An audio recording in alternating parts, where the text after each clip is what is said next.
আর কিছুক্ষণ পর 2025 সালের এসএসসির রেজাল্ট পাবলিশ হবে। তো আপনারা কিভাবে মোবাইলের সাহায্যে অনলাইনে আপনাদের এসএসসির রেজাল্টটা দেখবেন, তাও আবার ফুল মার্কশিট সহকারে, আজকের ভিডিওতে আমি আপনাদের দেখিয়ে দিব। তো শুরুতে আপনারা যে কোনো একটি ব্রাউজার ওপেন করবেন। আমরা ওপেন করছি হচ্ছে ক্রোম ব্রাউজার। তো ক্রোম ব্রাউজারটা ওপেন করার পর এখানে আমরা সার্চ বারে সার্চ করব হচ্ছে এডুকেশন বোর্ড রেজাল্ট। এটা লিখে সার্চ করার পর আপনারা নিচে একটা ওয়েবসাইট পাবেন, এই ওয়েবসাইটে ক্লিক করবেন। সাইটে চলে আসার পর পরীক্ষার নাম নির্বাচন করার অপশন রয়েছে, এখানে একটি ক্লিক করবেন। ক্লিক করার পর এসএসসি ও দাখিল যেটা রয়েছে এটা আমরা এখান থেকে সিলেক্ট করে নিব। তারপর এখানে পরীক্ষার সালের জায়গায় 2025 সাল দিয়ে দিবেন। আমি যখন ভিডিওটা বানাচ্ছি তখনও এসএসসির রেজাল্টটা পাবলিশড হয়নি, তাই আমি এখানে 2024 সালেটা দেখিয়ে দিচ্ছি। সেম নিয়মে আপনারা 2025 সালের রেজাল্টটা দেখতে পারবেন, জাস্ট এখানে 2025 দিয়ে দিবেন।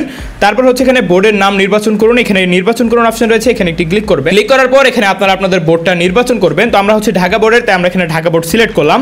ফলাফলের ধরন অপশনে ক্লিক করে এখানে ফার্স্টে যে অপশন রয়েছে এটা এখানে সিলেক্ট করবেন।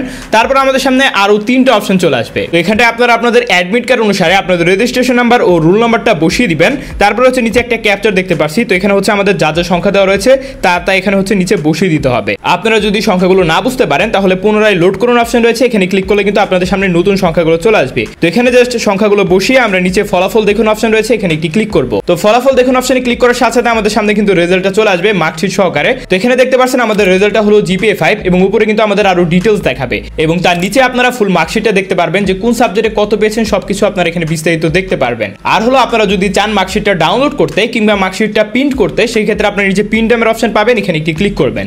ক্লিক করার সাথে সাথে এখান থেকে কিন্তু আমরা মার্কশিটটা ডাউনলোড করে নিতে পারবো বা আমরা এখান থেকে প্রিন্টও করে নিতে পারবো। তো মাই ডিয়ার ইউটিউব ফ্যামিলি, এভাবে মোবাইলের সাহায্যে খুব ইজিলি আপনারা আপনাদের রেজাল্টটা দেখতে পারবেন। আপনাদের সকলের জন্য রইল অনেক অনেক শুভকামনা। আর হ্যাঁ, কমেন্ট করতে ভুলবেন না যে আপনি কি রেজাল্ট পেয়েছেন। তাহলে আজকে আমি আপনাদের মাঝ থেকে বিদায় নিচ্ছি। ফ্যামিলিল্লাহ এন্ড গুড বাই।